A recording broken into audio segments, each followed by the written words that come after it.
those cornflakes guys, we like boats. No, I mean, Mr. Mitchell, I'm going to listen. We guys own too many boats.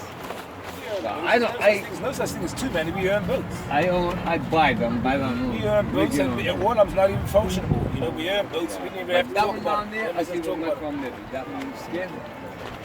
My boys my son, mates will come down. We're going to put a cross down in the engine. It's that last one boat out from the start of the aluminum part. We take the force when it drops out, we can get it there.